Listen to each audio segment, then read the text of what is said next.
We just people from the north side. Once and Timmy's at the shore fine. Winter ready on the four ties. Heavy traffic during 4-5. Gotta hustle on your own time. Color people every port side. We just people from the north side. Hey guys, what's going on? It's your host, your boy George Mackay, back here again for another prediction show. But this one's special. This one's different because sitting beside me on this prediction show is my podcast life partner, one of my very best friends, a brother in arms, but also now my commentary partner. That's right. Help me welcome the one, the only Uncle Bobby B.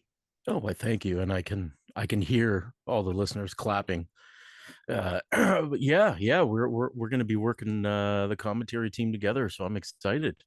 Absolutely. Let's discuss. Yes, absolutely. This one is for Frantic Pro Wrestling. This is new blood in the Ontario indie scene. This is their first show coming up in October at Spot One Grill in Brampton, and tickets are still on sale. VIP packages are available. Kids packages are available as long as they are accompanied by an adult 19 or over due to the possible blood we will be shedding in this event. And it is called Trick or Blood, so it is called Trick or Blood. And I'm so excited for every little tidbit of information that we got for this one. We got 5 packed matches. Some people I don't know too well, and I'm excited to see and call their matches. And without further ado, shall we get started? Let's give her. All right, so the first match on the card is for the FPW Underworld Championship, and this is a contenders match. One of these victors will go on to the next round and eventually get a shot at the Underworld Championship. So I'm very excited about that. The first match on the card, we got the one and only Van Landen going up against Tom Morton. Morton, my apologies. These guys, Van Landen, I know pretty well from Pro Wrestling Ontario. I've seen the guy work. He can go. The cadet Tom Morton, I'm interested. I want to know more about, and I want to see what his ability is about. So I really can't judge, per se, only on the picture behind me. But regardless, I think this is a great matchup.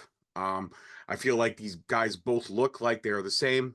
Van Landen probably got a little bit more high flying ability, but I could see Tom Morton definitely taking it to the mat if needed and having that ground and pound style. But don't get me wrong, Van Landen, he's got a mean streak in him as well, and he's also got a great head of hair. A lot of great heads of hair in this. I wasn't a shot at you at all, brother. It was not a shot at you at all. It might have been just a little bit. But Rob, what do you got on these? I'll give you the honor of choosing the first pick. What do you got on Van Landen versus Tom Morton in a contenders match for the Underworld Championship? Well, much like yourself, I'm not too familiar with the cadet Tom Morton, but given he's got a military thing going on there, they tend to be known for their discipline, their toughness. So that's what I expect to see out of that gentleman. I am pretty familiar with the barn burner, Van Landen. And I definitely know he can go. He's got a lot of energy. He always brings that to the ring. So it's going to be a challenge for Tom Morton to keep up with that level of energy and competitiveness from Van Landen. So I got to give my pick. Opening match, I think, is going to go to the barn burner, Van Landen. I would concur with that as well, not taking anything away from Tom Morton. I just don't know enough about him to make the judgment. So I'm going to go with the safe pick, much like yourself, and go with somebody whose style I do know and somebody whose style I do appreciate in Van Landen. Now, again, guys, this is Trick or Blood, FPW. The event is happening October 25th in Brampton at the Spot One Grill. So get your tickets now. Link will be posted in the description below of this video, and we're going to keep this train rolling. Next match on the card is, again, a singles match, but this is not a contenders match. This is a match of egos. This is a match of narcissism at its finest. And when I say narcissism, well, it actually stands for both these men. That's right. Bruce Thunderstein, very, flamboyant, very, should we say a Tony Robbins-like character, a power of positivity, if you will. But then there's Pretty Ricky Wilde, who just thinks he is the best at everything that he does. I mean, he's when you're the best in the world or the best around, really nothing's going to keep you down. So I see what it's hard to it's hard to keep Pretty Ricky down. It is absolutely hard to keep Pretty Ricky down. Now, in this match, I expect there to be some, should we say, special surprise shenanigans on both ends of the spectrum. But Thunderstein, I'm excited to call a match of his. I've been keeping up on his career, and I'm interested in what I see. And what I do see is 2 guys that can go on the mic, 2 guys that promo skills are kind of on par with each other. I would give Ricky just a little bit of the edge because that man can talk, put a mic in his hand, and it is magic, absolute magic. But I'm going to take the pick on this one if you're okay. And I'm going to go with, surprise, surprise, Pretty Ricky. I mean, like you said, he's the best around. And I know what Ricky can do. And I know that given the opportunity to either win fairly or win some way of cheating, Ricky will do either way. Ricky doesn't care how he wins. He just wants to win. And that alone makes him a dangerous contender. So I'm going with Pretty Ricky Realty in this one. Bobby, what do you got? I mean, it's hard to argue with what you just said, especially considering the last time I was in a ring with Ricky, I was wearing the stripes and I had to stick my hands into his tights, not once, not twice, 3 times to pull out foreign objects. So Ricky always has the potential to mix it up. And quite frankly, in my opinion, he's the most entertaining person with a microphone in the province.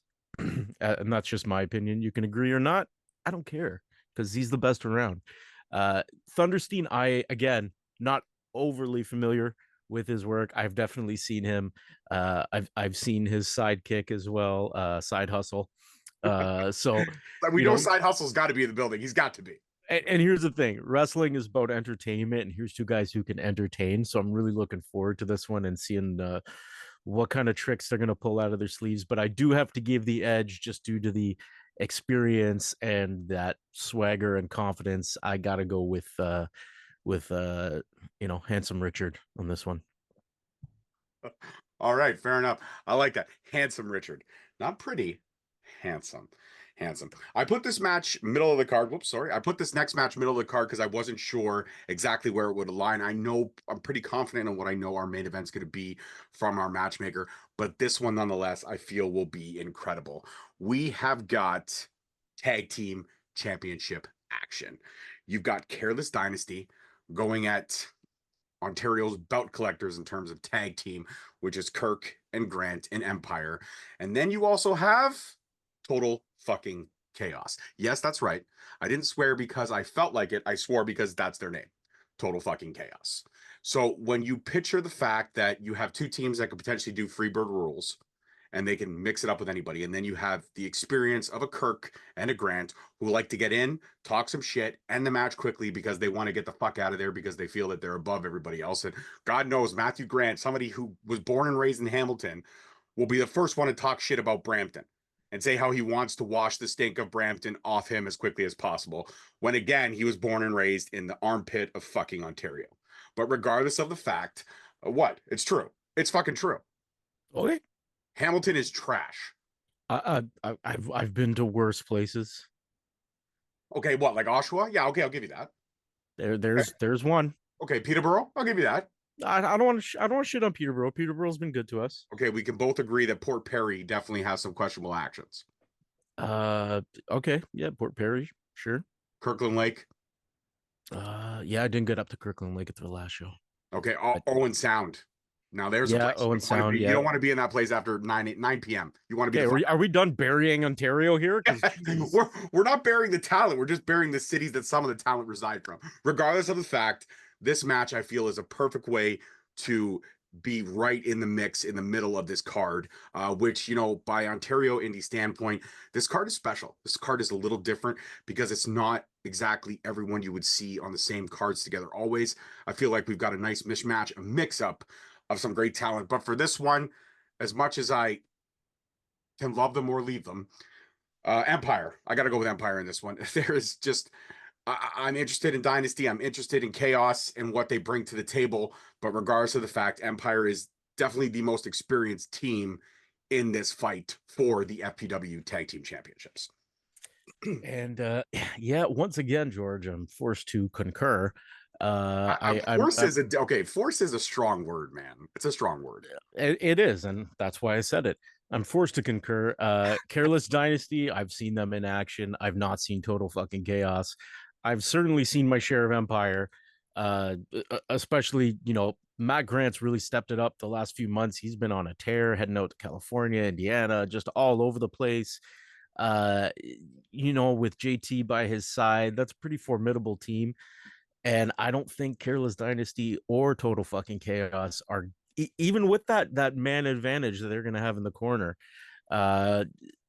I don't know if they're going to be able to pull it off. Who knows if Van Landen will, be in the corner of Empire? We don't know. We also don't know if Crystal Moon may show up as a surprise because the four, members of Empire, they do travel together. So if three of them are on this card, there's a good chance if Crystal Moon's not booked somewhere else, she will be in the house. I feel. You may hear the distinctive shriek of Crystal Moon. Who knows? But I think Empire's got enough. It really comes down to the experience. These guys have been around for a number of years now, and I think they're wily enough to fight off these young bucks. Absolutely. And they are the only, as far as I understand from what research that I was able to dig up, they are the only North American traveled team. They have been outside of the province. They have wrestled different styles and different types of talent across North America. So continent wise, Empire definitely has the leg up there in terms of the different knowledge that they've been able to gain as they've traveled all over Canada and the US. So that's correct. Well, thank you very much for correcting my statement. That is correct. That is correct. All right, next match on the card is another match for the Underworld Championship. This is another contender match, and this is when friends become foes, when rivals become enemies. Matches like this, even though they happen often, especially here in Ontario, because a lot of the promotions share the talent, I'm interested to see how Frantic Pro Wrestling would tell this story. This is Airstrike versus Airstrike. That's right. Mike Forte versus Tyler Arrow. You look at this on paper, these two guys know each other so well, ins and outs. They've shared the ring together. They've tagged together. They've traveled together. They've worked together. They've fought each other. They've fought with each other, against each other, all of the above. What can these guys do to get the leg up over each other, knowing each other as well as they do? I'm going to let you take the reins on this one here, and you break this down for me and tell me who you're picking, why you're picking, and maybe what the strategy might be for that person. Well, it's an interesting conundrum. As you say, they know each other so well. It's very difficult to pull out some new tricks on, your partner. That being said, Tyler Arrow does seem to work a lot more as a singles competitor, whereas Mike Forte tends to work more as part of Airstrike. Whereas Tyler Arrow, you see him like we've seen him as the HPW champion and doing a lot of singles work. So I think when it comes to singles matches, Tyler Arrow might have the edge just due to having more experience competing in them. It might be trickier for Mr. Bass Voice Mike Forte to overcome the singles experience of his partner Tyler Arrow. That's kind of how I'm feeling about it. So you're thinking Tyler Arrow for the win? There's only one way I would switch my pick to Forte, okay? Because right now yes, Tyler Arrow for the win. Okay. If by some chance, I know it's out of the area, if Nanda Forte shows up, that's a game changer. So if Nanda Forte's in attendance, I gotta switch to Forte. Okay, it's just and if she's got a beer, if like she's smashing a tall boy, it's over. You're getting chirped. Forget about it. Tyler's not even gonna survive. He's gonna get chirped to oblivion.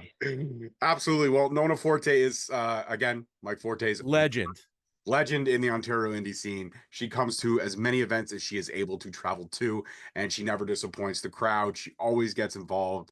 It's always special to see Nona Forte. She is, like Bobby said, an absolute living legend. But you know what? You and I aren't going to agree on this one. I'm going to say that I've been keeping my eye on Mike Forte. This is a guy who's been training, who's been keeping up on his craft, and has been doing some different things in training. I'm feeling these things may be perfected by the time we get to our show on October 25th. And I feel that Mike Forte may surprise everyone, even you. So for that alone, I'm going to say Mike Forte for the win, not doubting the experience of Tyler Arrow, but I do feel like Mike Forte may be able to pull some new tricks out that Tyler Arrow has not seen yet. And that is the X factor in this match. I mean, I might be a little biased because Tyler's a fellow baldy and Mike's got a head of thick, lustrous hair. It's very just. So you're really just basing that on haircut alone? No, I'm not basing it on it. First of all, it's not a haircut. It's a style, hair necessity. Hairstyle. Yeah. But no, I'm just saying I might be slightly biased because he's got such, nice hair. As I walked up the It's stairs to the apartment, flowing. as I walked up the stairs to the apartment, Jerry, I thought to myself, how am I going to get out of this one? And then I realized, I remembered the pick, Jerry, the pick. I mean, you ever seen him run the ropes? It just like flows in the wind like he's Fabio on the cover of a novel. Like it's come on. Absolutely. You have no business looking that graceful and beautiful running the ropes, man. So as we discuss Mike Forte's beauty, we throw out a Seinfeld line or two because I am going back and watching it for the first time in its entirety, and I'm enjoying what I'm seeing thus far. Yeah, so this one we are divided. So far, every match on the card, we've agreed with each other. This one we are divided. The pick is Tyler Arrow for yourself. I'm going with Mike Forte. With or without Nona Forte, I'm picking Mike Forte for the win. And that leads us to our main event of the evening. This is for the Blood on the Fur Championships. That's right. You got the messmaker, that Kyle, going one-on-one against the blood-stained hurricane, Jesse fucking Amato. And I know these guys very well. For many matches I've called at New Frontier, their style is incredible. Their storytelling ability is great. They have a lot of fun in the ring. They're entertaining. Jesse Amato's entrance is almost as long as the match is itself, but I tell you, it's worth it if you just get past the entrance. No, I love Jesse. Jesse knows that. I love him. But honestly and truly, there's no better way to end our first show at Frantic Pro with these guys going one-on-one. And as far as I understand, as far as I know, I don't believe Jesse Amato and that Kyle have been in a ring one-on-one. They've shared rings in kind of scramble matches and tag team matches and that kind of stuff. But I don't feel like I've ever seen that Kyle go one-on-one against Jesse Amato. And this is for the Blood on the Fur Championship at Frantic Pro. So we have contenders match for the Underworld Championship. We have the tag team titles on the line. And now we got the Blood on the Fur Championship on the line. This one here is, you know, I appreciate Jesse Amato and I appreciate his skill set, like I said. And I did make the crack about his entrance because it is very paced. But I'm not going to pick Jesse Amato in this one. I feel like that Kyle has always had a chip on his shoulder when it comes to Jesse Amato. That Kyle has put his body on the line in his entire career, just like Jesse Amato did in his first run and now in his second run. And I feel like that Kyle's got an axe to grind. He's got that chip on his shoulder, and he wants to prove that he is the baddest son of a bitch in Ontario indie wrestling. So with that alone, and the fact that that Kyle has no disregard for his own personal safety, that Kyle for the win in what's going to be one hell of a bloody, amazing, crash, disgusting, vile, enjoyable opera that we will witness in this match. So, all right, a lot of unrelated adjectives. That was amazing. Not unrelated at all. It all tangled into itself, you fucking twit. All right, you biased hairstyling motherfucker. Regardless of the fact, I feel with all that beautiful chaos that we're going to see, and yes, that is an oxymoron because how can chaos be beautiful? Well, in this particular thing, it can and it does. But that Kyle for the win, Jesse Amato, I'm sorry. I respect the shit out of you, man. But I'm going all the way with that Kyle on this one. Bobby, what do you got?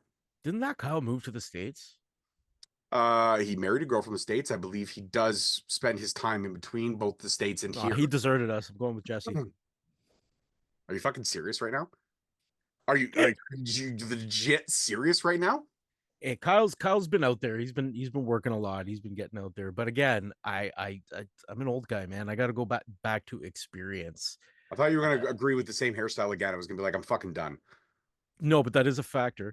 Kyle's got green hair. I miss being able to have, blue hair and stuff. So yeah, I'm going with Jesse. I'm again going with the experience. I don't know. Like Kyle's gonna come to the ring with a monster bat. Jesse might take it away from him. Ref misses it. Shot to the head. Boom. It could go as simple as that. Jesse's got that experience. You got to watch the older guys, man. They know what's up. So you're picking Jesse Amato based on experience, and I'm picking that Kyle based on an axe to grind and a chance to prove that he is the baddest man in Ontario indie wrestling. That about sums it up. That about does sum it up. And that sums up this prediction show, ladies and gentlemen. Once again, 5 epic matches on this card. And we could not be more excited for the stories that we are going to tell. And if you are enjoying what you're seeing here, well, you'll be able to catch it on every replay once our audio is recorded, because we are the play-by-play and the color for Frantic Pro Wrestling. Could not be more honored to be added to this exciting new opportunity and this new blood in Ontario Indies. And Bobby, anything else you want to shout out? Anything else you got going on? I mean, you don't have much of a life, so No, I mean, no. You can check out my band, The Dominion. That's about it. But otherwise, you can join us October 25th at Spot One in Brampton, Ontario. What time's the door? Does it say? The doors open up at 6. Show starts at 7. Boom. See you at 6 o'clock, thereabouts. Come and join us. It's going to be fun. There will be blood on the fur. Ladies and gentlemen, get your tickets in advance because prices do raise at the door. So the link for the tickets will be in the description below for both the GA, the VIP, and the kids tickets. We will put both links in the description. And again, join us October 25th, Spot One Bar and Grill, for Frantic Pro Wrestling presents Trick or Blood. As always, I'm your host, your boy, George Mackay. This is my podcast life partner and now officially commentary partner, the real fantastic bald-headed bastard himself, Uncle Bobby B. That's me. So see you there. Peace, love, and wrestling, guys. We'll see you October 25th. Yo. We just people from the north side. Once the Timmy's hit the shore fine. Winter ready on the full ties. Heavy traffic during 4-5. Gotta hustle on the own time. Color people every port side. We just people from the north side.